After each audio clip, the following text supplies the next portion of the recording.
Next chapter हम पढ़ने जा रहे हैं, 7 नंबर का चैप्टर है। 6 चैप्टर कंप्लीट हो चुके हैं। 7 नंबर का चैप्टर होता है कोऑर्डिनेट ज्योमेट्री। क्या नाम है इसका? Coordinate geometry. अब कोऑर्डिनेट ज्योमेट्री मतलब ज्योमेट्री को कोऑर्डिनेशन का काम करती है। इसको ज्योमेट्री को कोऑर्डिनेशन, कोऑर्डिनेशन का मतलब समझते हैं ना अपन, हेल्प करना। अब हेल्प करना तो किसकी हेल्प करना? ज्योमेट्री की हेल्प करना। ज्योमेट्री की हेल्प कैसे करती है कोऑर्डिनेट ज्योमेट्री? जो ज्योमेट्री की जो प्रॉब्लम्स हैं वो हमने देखा, अभी हमने देखा था बीच बीच में कई बार अपन अटक भी जाते थे, सोचते थे यार इसमें क्या करें, दिमाग में कुछ आ नहीं रहा है, लाइन पैरेलल ड्रॉ कर दें। कल जैसे अपन ने करा था उससे उसको ज्वाइन कर दिया था बाइसेक्टर को। ऐसा कुछ अजीब अजीब सी कंडीशंस आ जाती है ज्योमेट्री में जो हमें याद रखनी पड़ती है, मतलब एक तरह से रखना पड़ता है, ध्यान रखना पड़ता है, ऐसा करेंगे तो हो जाएगा, नहीं तो वो क्वेश्चन नहीं होगा। इसलिए ज्योमेट्री एज्यूम की जाती है कि वो थोड़ी टफ है। आप 10 क्लास के क्वेश्चन करके इसको इजी मत समझना, 9 10 के क्वेश्चन, लेकिन हायर लेवल पे बहुत टफ हो जाती है वो उसके। इसलिए हम क्या करते हैं, कोऑर्डिनेट ज्योमेट्री इंट्रोड्यूस कर देते हैं। तो हम कोऑर्डिनेट ज्योमेट्री क्यों पढ़ते हैं? क्योंकि ज्योमेट्री की प्रॉब्लम्स को अगर हम एलजेब्रा से सॉल्व करें, किसकी प्रॉब्लम? ज्योमेट्री की प्रॉब्लम को अगर हम एलजेब्रा से सॉल्व करें तो वो इजीली सॉल्व हो जाती है। Algebra is pure mathematics. इसलिए हम हायर क्लासेस में, आप नेक्स्ट ईयर अगर 11th में मैथमेटिक्स पढ़ेंगे तो आप देखेंगे 11th क्लास के अंदर 50% कोऑर्डिनेट ज्योमेट्री है। इतना बड़ा चैप्टर है, सारी चीजें ज्योमेट्री से पढ़ाई जाती है। ज्योमेट्री की चीजों को कोऑर्डिनेट ज्योमेट्री से पढ़ाई जाती है, मतलब ज्योमेट्री नहीं है वहां, कोऑर्डिनेट ज्योमेट्री। तो Rene Descartes was the mathematician. Rene Descartes नाम भी याद होना चाहिए भैया इन लोगों के बारे में। ये तो मैथमेटिशियन है और बाहर का, इंडिया का नहीं है। इंडिया के नाम होते तो अपने रामलाल, गीताबाई, है ना, अपन लोगों में से कोई होता, गणेश, मोहन, गीता, रमेश, तरुण, जयेश, अनय, अनन्य और अक्षत, ऐसे नाम होते अगर अपन लोग बनाते तो। पर अब ये नाम कैसा? रेने दकारते। रेन से याद रख लो, रेन से, रेने दकारते। दकारते का कारते यूज हुआ और कारते से बना कार्टेशियन, और फिर कार्टेशियन से बन गया कार्टेशियन कोऑर्डिनेट ज्योमेट्री। इस तरह से मैथमेटिक्स में ये चीज आई थी, Cartesian coordinate geometry. Actually he was sleeping ना, एक तरह सो रहा था तो ऊपर छत पे देखा कि एक इंसेक्ट मूव कर रहा है, तो उसने सोचा यार इस इंसेक्ट की पोजीशन में कैसे बताऊं कि ये इस वॉल पर या इस सीलिंग के ऊपर, जहां पर ऊपर वो चल रहा था, ये सीलिंग पे किस जगह पर है, मैं कैसे बताऊं? अगर मेरे किसी दोस्त को बताना है कि मेरे घर के ऊपर जो सीलिंग है जहाँ फैन लगा हुआ उसके आसपास में एक इंसेक्ट घूम रहा है, तो उसकी पोजीशन में अपने फ्रेंड को बताना चाहूँ तो कैसे बताऊं? इस तरह से उसके दिमाग में आई ये चीज, और फिर उसने उससे कोऑर्डिनेट ज्योमेट्री को इंट्रोड्यूस किया। उसने फिर बोला जैसे जैसे मान लो इस बोर्ड के ऊपर में एक पॉइंट बना दूं, ये बोर्ड है पूरा, मान लो ये बोर्ड है थोड़ी देर के लिए, है ना, और इसमें मैंने यहाँ पे पॉइंट बना दिया। ये अगर मैं किसी स्टूडेंट से पूछता हूँ ये पॉइंट कहाँ है इस इसके अंदर, तो आप क्या बोलोगे? सर वो राइट साइड में है, सर वो राइट साइड के कॉर्नर पर है, सर वो बिल्कुल थोड़ा सा लेफ्ट साइड में है, इससे ऐसे बोलोगे, इससे थोड़ा सा डाउन है, ऐसे ऐसे बताना पड़ेगा आपको। पर ये जो सब चीजें बताने से फिर भी हम उसकी लोकेशन पे नहीं पहुंच सकते। तो उसने क्या करा, एक्स एक्सिस और वाई एक्सिस, हॉरिजॉन्टल और वर्टिकल लाइन बनाकर उनको नाम दे दिए एक्स एक्सिस और वाई एक्सिस। और एक्स एक्सिस के लिए हॉरिजॉन्टल चलो, वाई एक्सिस के लिए वर्टिकल चलो, तो हम किसी पर्टिकुलर पोजीशन पे पहुंच जाएंगे किसी दूसरे पॉइंट के रेफरेंस में। किसी को फिक्स तो करना पड़ेगा ना, तो ये पोजीशन कहाँ है, तो किसके रिस्पेक्ट में? पोजीशन तो रिस्पेक्ट में होती है ना, कि मेरी पोजीशन 3rd है, उसकी पोजीशन 1st है, उसकी पोजीशन 5th है, बोलते हैं ना। तो पोजीशन कैसे पता लगती है? किसी दूसरे के रिस्पेक्ट में। तो जिसके रिस्पेक्ट में थी उसको उन्होंने यहाँ पर नाम क्या दे दिया? ओ। और ऐसा नाम दिया, इसको बना दिया हॉरिजॉन्टल वर्टिकल लाइन, और इसको हॉरिजॉन्टल, और इसका नाम दे दिया एक्स एक्सिस, और इसका नाम दे दिया वाई एक्सिस। अब इस पॉइंट पे पहुंचने के लिए उसने बोला कि हॉरिजॉन्टल मान लो चल दो 6 मीटर, तो 6 मीटर चले अपन ऐसे, ठीक है। और फिर बोला उसके बाद 3 मीटर, 3 मीटर चल जाओ यहां से, तो उस जगह पर पहुंच जाओगे 6,3, इसके कोऑर्डिनेट हो जाएंगे। इसको बोलते हैं एक्स कोऑर्डिनेट, इसको बोलते हैं y coordinate, also known as abscissa and ordinates. This is abscissa. X coordinate का दूसरा नाम है एब्सिसा, वाई कोऑर्डिनेट का नाम है ऑर्डिनेट। ये एक्स और वाई होते हैं, इन जनरल हम इसको एक्स कॉमा वाई से डिनोट करते हैं। एक्स कॉमा वाई मतलब एक्स हॉरिजेंटल डिस्टेंस के लिए, वाई वर्टिकल डिस्टेंस है, उससे हम उस पर्टिकुलर पॉइंट की लोकेशन पे पहुंच जाएंगे अगर हम उसके कोऑर्डिनेट्स बता दें। तो 6 7 बोल दिया तो इसका मतलब है कि 6 मीटर एक्स एक्सिस पे चलना है, 7 मीटर वाई एक्सिस पे चलना है, तो उस लोकेशन पर हम पहुंच जाएंगे। So in order to get the exact location of a point or object, we use coordinate geometry. This is the basic of coordinate geometry. और जिसका सबसे ज्यादा यूज आज की सिचुएशन में अभी जो हम कर रहे हैं, हम जो पढ़ रहे हैं, इसमें सब में उसका बहुत ज्यादा यूज हो रहा है। आप बोलते हैं ना कि हमारी जो जीपीएस चलता है ना, जीपीएस यूज करते हैं, वर्ड देखा होगा जीपीएस, हमारी पोजीशन क्या है, पूरी ट्रेन और जितनी भी कैब चलती है कहाँ से अपने आप ही चल जाती है इस लोकेशन में, उसको रास्ता मिलता जाता है। ये सब में कोऑर्डिनेट ज्योमेट्री यूज हो रही है।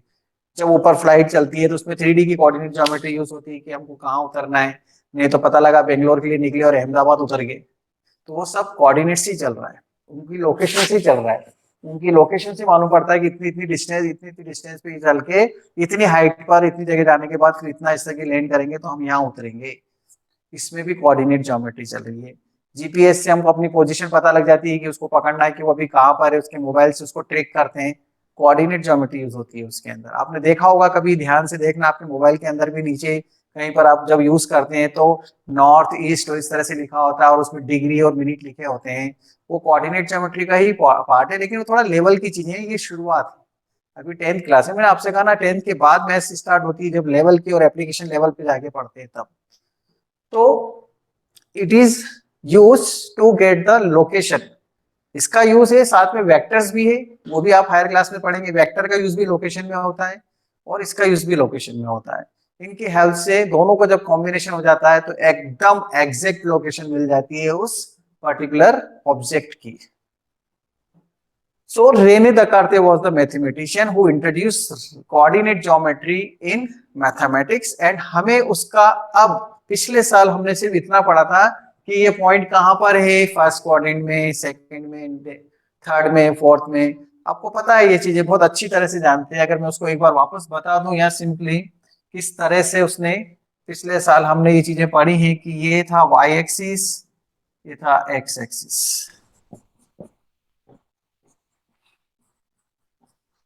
ये था ओरिजिन। ओरिजिन का मतलब समझते हैं ना, स्टार्ट, शुरुआत। ये एक्स एक्सिस, ये वाई एक्सिस। यहां पर कोई भी पॉइंट लेते हैं तो उसको एक्स कॉमा वाई लिखते हैं, यहाँ पे माइनस एक्स वाई लिखते हैं, या माइनस एक्स माइनस वाई लिखते हैं, यहाँ पर एक्स माइनस वाई लिखते हैं। इसमें negative positive negative negative use होता है, इसमें पॉजिटिव नेगेटिव यूज होता है, इसमें पॉजिटिव पॉजिटिव यूज होता है। इसको फर्स्ट क्वाड्रेंट बोलते हैं, इसको सेकंड क्वाड्रेंट बोलते हैं, इसको थर्ड क्वाड्रेंट बोलते हैं, इसको फोर्थ क्वाड्रेंट बोलते हैं। इस पर कोई भी पॉइंट लेते हैं एक्स एक्सिस पे तो उसका वाई कोऑर्डिनेट 0 होता है। अगर कोई भी पॉइंट वाई एक्सिस पे लेते हैं तो उसका एक्स कोऑर्डिनेट 0 होता है। Any point on the x axis, any point on the x axis y coordinate 0, क्योंकि एक्स एक्सिस पे चल रहे हैं मतलब हॉरिजॉन्टल चल रहे हैं तो अपन ऊपर नीचे तो जा ही नहीं रहे ना, तो वाई तो 0 हो जाएगा, सिंपल सी बात है। और ऐसी वाई एक्सिस के ऊपर हम इधर इधर नहीं जाएंगे, जब हम ऊपर ऐसे चल रहे हैं ऊपर यूं, तो अपन इधर उधर नहीं जा रहे हैं ना, जब इधर उधर नहीं जा रहे हैं तो एक्स कोऑर्डिनेट 0 हो जाएगा। इसलिए वाई एक्सिस पर एक्स 0 होता है, एक्स एक्सिस पर वाई 0 होता है। इसको हम y इक्वल टू 0 लिखते हैं, इसको हम x इक्वल टू 0 लिखते हैं, जिसको हम इक्वेशन बोलते हैं। किसकी इक्वेशन? एक्स एक्सिस की, एक्स एक्सिस की इक्वेशन है और ये y एक्सिस की इक्वेशन है। Equation of y axis is x equal to 0, equation of x axis is y equal to 0। ये सब चीजें अपन ने पिछले साल पढ़ी है, बोलो हाँ या ना? पढ़ लिया ना पिछले साल? आता है आपको ये सब चीजें? यस। तो इतना नॉलेज हमारे पास पिछले साल से है। इनको पॉइंट्स को बताते थे, कौन सा पॉइंट कौन से कोऑर्डिनेट में, उनको ज्वाइन करके ट्राइंगल बनाया था, रेक्टेंगल बनाया था, नेम द फिगर, ये इतना ही पढ़ा था बस। इससे ज्यादा अब थोड़ा सा 11th क्लास में हम पढ़ने जा रहे हैं। अब 10th क्लास में हम जो पढ़ने जा रहे हैं उसमें कुछ चीजें तो उन्होंने सिलेबस में से हटा दी है, कुछ सिलेबस में रखी है। देखना आप क्या क्या हटा दिया है, एक बार चेक कर लेना। मैंने आपको पहले भी बता दिया था क्या पार्ट हटा दिया और क्या है, एक बार चेक कर लेना। तो अपन वो वाले क्वेश्चन बीच में आएंगे तो उनको छोड़ देंगे, और अगर स्टार्ट कर दिया और बहुत कुछ हो गया तो उसको कर लेंगे, क्योंकि इतना पॉसिबल हो नहीं पाता। छोटी छोटी चीजें हैं, बीच बीच में जरा जरा सी चीजें हटा दी है उन्होंने, दो दो तीन तीन क्वेश्चन, उससे कोई फर्क तो नहीं पड़ रहा, पढ़ लेंगे तो काम ही आएगा ना। एग्जाम के समय तैयारी में छोड़ देना, उस समय की वाला क्वेश्चन नहीं करना, बता देंगे ये छोड़ दो। तो कोऑर्डिनेट ज्योमेट्री कैसे हुई ये तो आपको समझा दिया मैंने। अब उसका कैसे कोऑर्डिनेशन है ज्योमेट्री का एलजेब्रा के साथ, देखो वो बताता हूं। मतलब हम ये बोलते हैं कोऑर्डिनेट ज्योमेट्री क्या करती है, इधर बैठी है कौन, कौन बैठी है ज्योमेट्री, इधर कौन बैठी है एलजेब्रा। ये ज्योमेट्री और ये एलजेब्रा, ये ज्योमेट्री ठीक है, काला। ये क्या बनाए, ज्योग्राफी की नोटेशन नहीं है, ज्योमेट्री की नोटेशन है, ज्योग्राफी नहीं है कि सर ये क्या कुछ नोटेशन दे रहे हैं क्या, इधर जाओ फिर ऐसा करो फिर वैसा करो। होते हैं ना वो पहले सिंबॉलिक लैंग्वेज यूज होती थी, मोहनजोदड़ो हड़प्पा, वो पुरानी सिंधु सिविलाइजेशन, वो वाले नहीं है ये अपनी ज्योमेट्री है। चलो एक एक स्टूडेंट करके जवाब देंगे, इसलिए मैं इसको हटा रहा हूं, अभी आपसे डिस्कस करना। हटा दिया, आपकी आवाज नहीं आएगी, आपको बोलना है। पहला अनन्य, ये क्या है सर डॉट या फिर डॉट पॉइंट। या फिर पॉइंट, यस वेरी गुड, ये पॉइंट है, ये हमारी ज्योमेट्री है। ज्योमेट्री में इसको पॉइंट, इसी चीज को एलजेब्रा में हम ऐसे बताएंगे, एक्स कॉमा वाई। देखो जहां पे वेरिएबल एक्स और वाई आ जाते हैं, वहां ज्योमेट्री से हटकर क्या चीज बन जाती है, एलजेब्रा। ठीक है एलजेब्रा। कुसुम, ये क्या है, sir line segment. Line segment. Line segment तो तब होती है जब एरो नहीं लगा होता, ये होता ना तो ये लाइन सेगमेंट होती है। अभी एरो लगे हुए थे, ये क्या हो जाएगी, लाइन। ये लाइन बचपन से पढ़ते आए ना। इसी लाइन को हमने सेकेंड या थर्ड चैप्टर में, थर्ड चैप्टर में लीनियर इक्वेशन इनटू वेरिएबल ऐसे बताया है, ax plus by plus equal to 0, बताया था कि नहीं। लीनियर इक्वेशन इनटू वेरिएबल में बताया है कि नहीं, पढ़ा दिया ये चैप्टर मैंने। इसको ग्राफ पे प्लॉट करते थे तो लाइन बनती थी ना, तो ये तो था अपना अलजेब्रा और ये थी ज्योमेट्री। चलो इसके बाद अवनी, ये क्या है, सर कर्व। हाँ अरे सर सर सर्कल। हाँ, अभी क्या बोली थी आप, सर कर्व। ये सर्कल है। हाँ सर सर्कल। सर्कल, सर्कल, अपन सर्कल स्टार्ट करें, बोले हाँ सर सर्कल, ऐसे बोलते थे ना। सर्कल चैप्टर स्टार्ट करें, हाँ सर सर्कल, ये सर्कल है। सर्कल को हम ऐसे बताते हैं,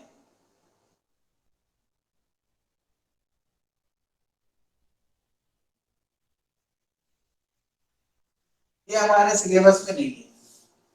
अब आपसे सुनना ध्यान से, ये लाइन है आपको पता है ग्राफ पे बनाने, तो ये पॉइंट है, नाइन्थ क्लास में पढ़कर आए आप। ये सर्कल है, उसको ऐसे बताते हैं। मतलब ये सब ज्योमेट्री है, इधर वाली चीजें उसको अलजेब्रा में ऐसे बताते हैं।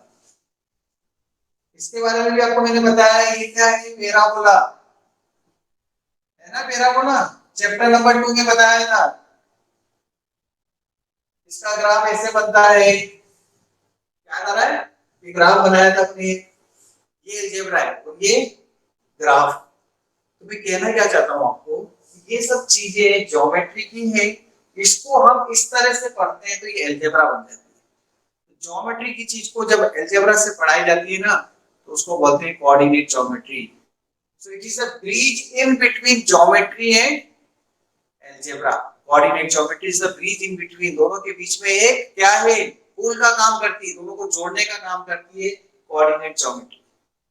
इसलिए कोऑर्डिनेट ज्योमेट्री का नॉलेज बहुत इंपॉर्टेंट रखता है, ये लोकेशन को डिफाइन करने में काम आती है। अब अगर हम ये बोले कि 7th क्लास के एक बच्चे को जाके दिस इज सर्कल, वो चाटा मार देगा, बोले सर्कल ऐसा थोड़ी होता है, सर्कल तो ऐसा होता है गोल गोल।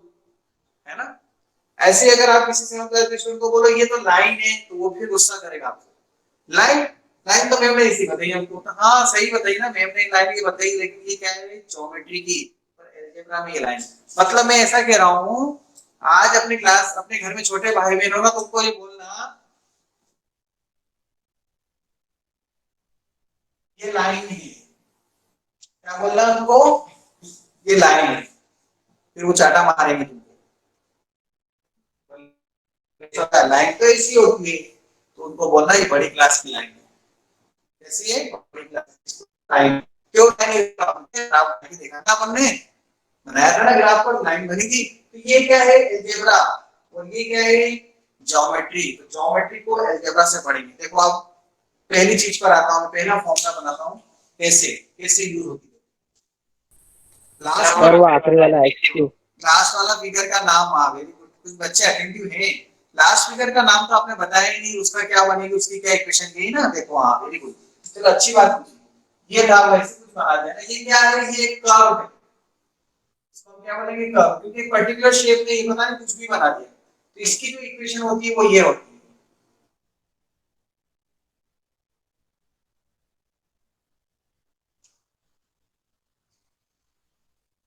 इसका नाम है,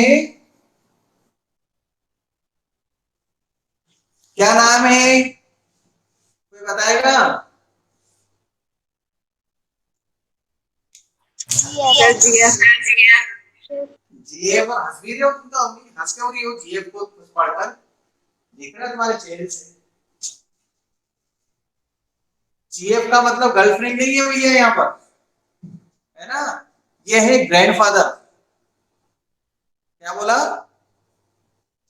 ग्रैंडफादर, गुड फ्रेंड भी नहीं है, गर्लफ्रेंड भी नहीं है, ग्रैंडफादर है, दादाजी दादाजी।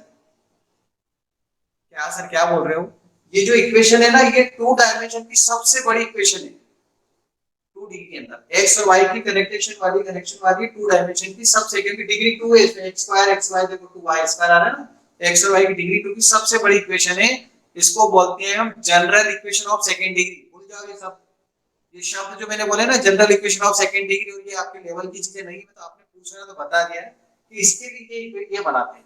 अब ये इसको जब ग्राफ पे प्लॉट करेंगे ना, तो ऐसा कुछ भी बनेगा। अब ऐसा कुछ भी बनेगा, तो ये सर्कल भी बन सकता है, पैराबोला भी बन सकता है, हाइपरबोला भी बन सकता है, एलिप्स भी बन सकता है, रेक्टेंगल बन सकता है, स्क्वायर भी बन सकता है, सब कुछ ये बन सकते हैं। और ये सबसे बड़े हैं, इसलिए इनके बच्चे सब छोटे छोटे, ग्रैंडफादर नाम दे दिया इसको हमने। ये ग्रैंडफादर है, ये पिताजी भी हैं, बेटे भी हैं, पोते भी हैं, सब है। तो ये इसकी इक्वेशन है, ठीक है। इसको जब ग्राफ पे प्लॉट करेंगे ना, एक्स और वाई की वैल्यूज ले लेकर, तो ऐसा कुछ भी फिगर बन जाएगा।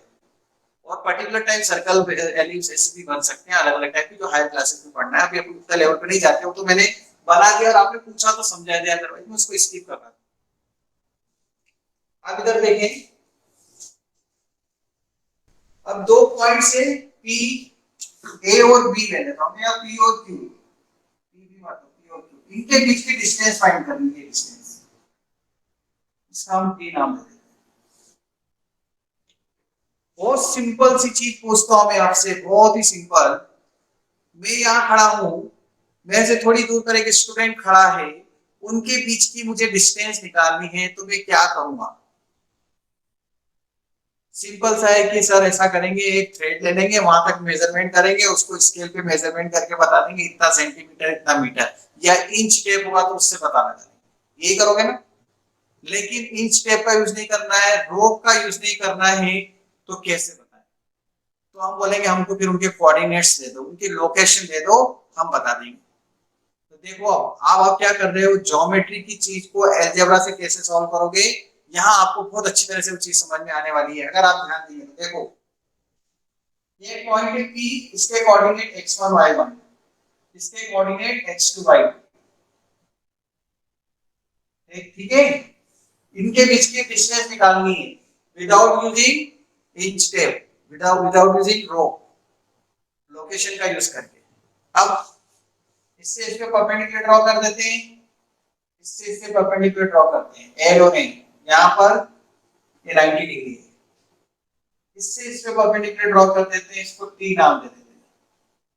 क्या करा मैंने, P पॉइंट से x एक्सिस पे परपेंडिकुलर, Q पॉइंट से भी x एक्सिस पे परपेंडिकुलर और P पॉइंट से PM पर परपेंडिकुलर ड्रॉ कर दी, 3 परपेंडिकुलर ड्रॉ कर दी।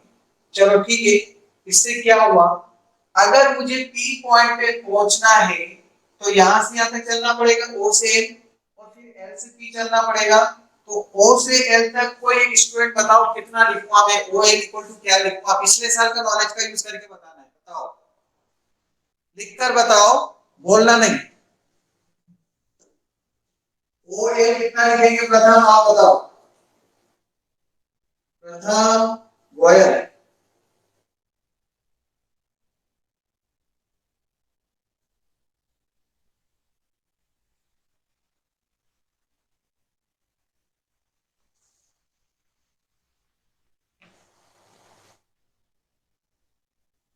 OL कितना लिखेंगे, OL डिस्टेंस पूछ रहा हूं, O से L तक की, OA माइनस LM होता डिस्टेंस माइनस डिस्टेंस। देखो इधर देखो, इधर देखो, इसके कोऑर्डिनेट है x1 y1। अब बताओ इस तक पहुंचने के लिए यहां से यहां तक x1 चलेंगे कि नहीं, O से लेके L तक x1 और L से P तक कितना है y1, तो यहां पहुंच जाएंगे। अभी तो बताया था आपको, x हॉरिजॉन्टल y वर्टिकल, तो इधर x1 इधर y1, तो इसके कोऑर्डिनेट x1 y1 है तो x1 y1 आया समझ में। ऐसे ही अब अपने को अगर q पे पहुंचना है और इसके कोऑर्डिनेट x2 y2, तो ये कितना हो जाएगा x2 और ये पूरा कितना हो जाएगा y2, यहां से यहां तक। कोई doubt, please ask any doubt, anyone any doubt, yes और नो लिखो, नो डाउट यस डाउट, फिर मैं इसको आगे बढ़ूं, नो डाउट, ओके ठीक है बस।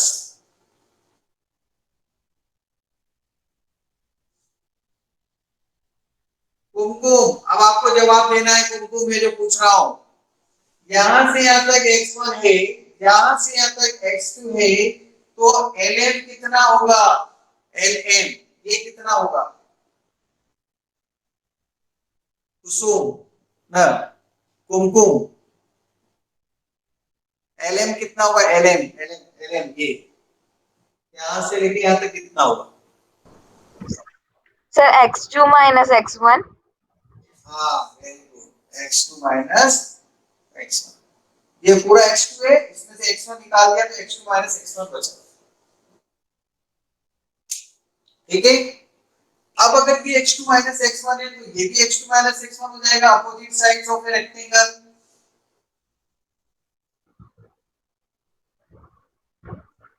Now Priyanshi M Jaiswal, Priyanshi M Jaiswal, ये डिस्टेंस कितनी होगी QT, QT यहां से यहां तक y2 है, ये y1 है, तो ये भी yes y2 minus y1, very good, y2 minus y1, क्योंकि ये पूरी y2 है, इसमें से y1 हटा दो, इसके अपोजिट y1। अक्षर समझ में आ रहा है, यस सर। नहीं समझ में आ रहा है अनन्य, यस सर। ओके, अक्षत को समझ में आ रहा है, अन्य को समझ में आ रहा है, आदित्य जी बोलो। जी सर, आ रहा है समझ में। हाँ, एक ट्राइंगल PTQ, ट्राइंगल PTQ, एक triangle PTQ, just see PTQ, क्या पाइथागोरस लगाने का अधिकार है, यस सर। पाइथागोरस थ्योरम अभी पढ़िए, प्रूव भी कर लिया है, एंगल PTQ 90 डिग्री है ना, तो ये 90 है तो ये हाइपोटेन्यूज है, तो d का स्क्वायर है ना, या PQ लिख देता हूं, चलो PQ का square equal to PT square plus PQ square. PT कितना है x2 माइनस x1, PQ कितना है y2 माइनस y1 और PQ कितना है d, मतलब d equal to final formula लिख रहा हूं मैं, देखो t इक्वल टू ये फॉर्मूला है,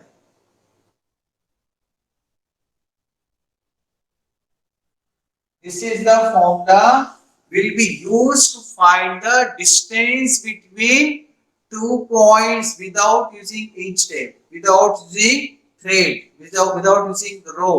ज्योमेट्री खत्म, अलजेब्रा दिख रही है, देखो सीधी, बिना ज्योमेट्री के हम दो पॉइंट के बीच की डिस्टेंस फाइंड कर पा रहे हैं कोऑर्डिनेट का यूज करके, क्योंकि लोकेशन पता है।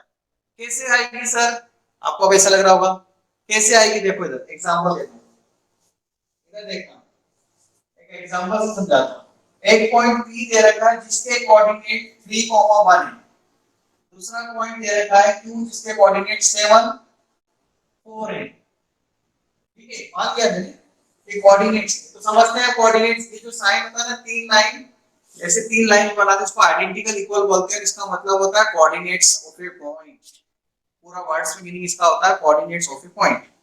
तो P के कोऑर्डिनेट्स 1, 3,1, Q के coordinates 7, 4।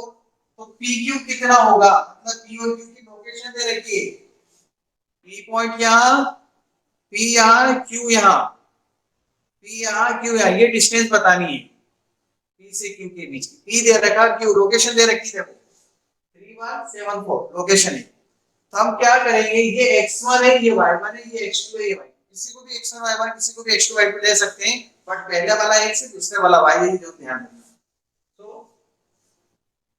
x1 y1 x2 y2 formula क्या है, x2 x1 का स्क्वायर 7 3 का स्क्वायर प्लस y2 y1 का स्क्वायर मतलब 4 1 का स्क्वायर, 7 3 4 का स्क्वायर 16, 4 1 3 का स्क्वायर 9, 16 प्लस 9 √25 प्लस 5, क्योंकि डिस्टेंस पॉजिटिव होती है, मतलब उनके बीच की डिस्टेंस 5 यूनिट है। जो भी दे रखी सेंटीमीटर, मीटर, किलोमीटर, हमारे पास इसकी डिस्टेंस है, मतलब दोनों पॉइंट के बीच की डिस्टेंस फाइंड कर ली। देखो आपने विदाउट यूजिंग ज्योमेट्री, अलजेब्रा से डिस्टेंस फाइंड कर। This is the use of coordinate geometry in mathematics, known as coordinate geometry. Geometry की प्रॉब्लम को किससे सॉल्व करना, अलजेब्रा से। बात समझ में आई? Please take the screenshot and one question I am giving right now, you solve and give me the answer. 1,6 5,3 find the distance. Question number example 2 है, example 1 था, right? Take the screenshot, do it right now fast.